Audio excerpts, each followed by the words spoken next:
Please, have a seat. Coffee? No, thank you. What seems to be the problem? Oh, well, frankly, Mr. Reckley, I'm worried about your son, Martin. I guessed as much. What seems to have you worried? He seems to be getting all his homework done, hasn't said that anyone is picking on him. No. I feel it's his behavior, I'm afraid. It's been a little off-center. He is pretty quiet recently. Anything specific? Well, I would like for you to take a look at this finger painting. Okay. I am beginning to see what you're saying. I thought you may. The coloration and texture are completely off. It's virtually displeasing. Excuse me? Let me ask, Mr. Reckie, would you say you've been spending a lot of time at home since Martin's mother left? I do work on the road. It is a little tricky sometimes. Uh-huh. Now, if you look closer, you will see Martin hasn't any sense of line or depth of field. His perception is obviously distorted. No point of view, no perspective, and it's apparent all rationality has left the boy. Who exactly is around the boy the most, Mr. Reckley? Martin's aunt does most of the sitting when I'm on the road. His aunt? Yes. Your sister? Yes. Your younger sister? Yes. Mm-hmm. Oh, what? Look, what exactly are you suggesting here? That I leave my job? I have to be on the road. Sales aren't exactly coming to me. If I didn't, Martin wouldn't be able to eat as well, or wear decent clothes, or to donate to this school as a matter of fact. Mr. Reckley, no one is suggesting you quit your job, but it's obvious a change needs to be made. Now, we here have a few ideas on improving Martin's situation. The institution has plenty of resources at his disposal. All right, then. What do you suggest? One of the most fortunate components of having your son attend our school are the cutting-edge programs that we have developed with our curriculum specialists and faculty to ensure that no student is left behind. It is in our best interest, as well as the best interest of Martin and you as his father, to ensure that Martin's performance be at the top of his potential. Obviously, I know why it's in Martin's best interest, but why the schools?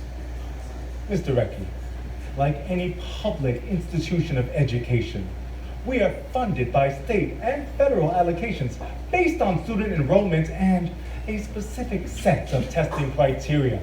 If we were to allow even one student's performance to slip, it would affect the entire school and the student body as a whole. I understand, I guess, but I'm not getting how you think my son could be doing any better, especially when you're assessing him based on one finger painting from a 4th grade art class. It's quite simple. We have developed an education intervention program for which we feel Martin would be a perfect fit. With our projections, in just a few weeks, we feel his writing and comprehension scores will increase dramatically. They would improve so much so that we feel that he wouldn't need any further intervention for quite some time. As long as we have your support, we feel these kinds of intervention programs have no effect unless the parents are 100% committed. Well, of course. Why wouldn't I want Martin's performance to be the best he can be academically? I'm so glad to hear you say that. So what program did you have in mind? We feel your boy should be put to sleep.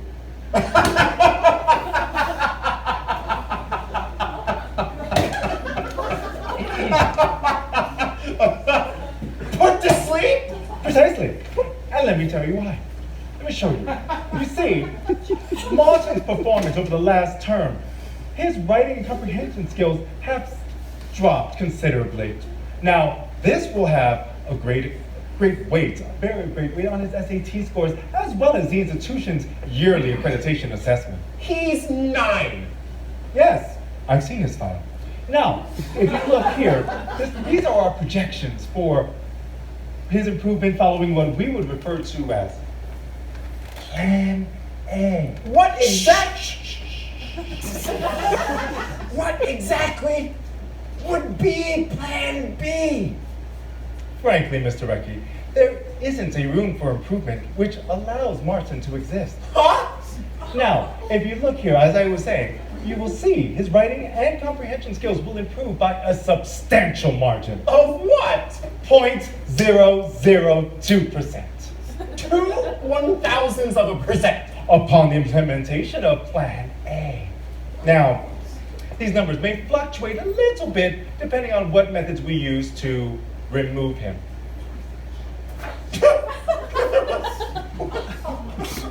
Now, as good as this all sounds, there is a bit of a downfall. Yeah, I couldn't imagine what. Martin's verbal skills will depreciate to almost nothing. But I don't want this to worry you. We here feel that Martin is an exceptionally bright student and we feel he'll pull through this just fine. Oh, yes. Well, it's not exactly the most ethical of solutions now, is it? Mr. Recchi, educators have had to become inventive in these times, and you have things such as standardized testing, Common Core. Teachers have had to come up with and find new ways in order to ensure that each student reaches for the top shelf. Ethics rarely come into play when the goal is matching what they want. So, you don't have to decide right now. Here's some of our program literature.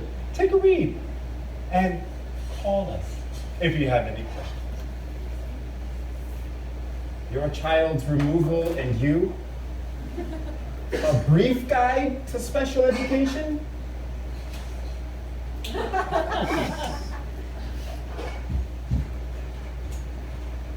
All right, that's it. Either I'm crazy or you are. But this really does seem like a good idea.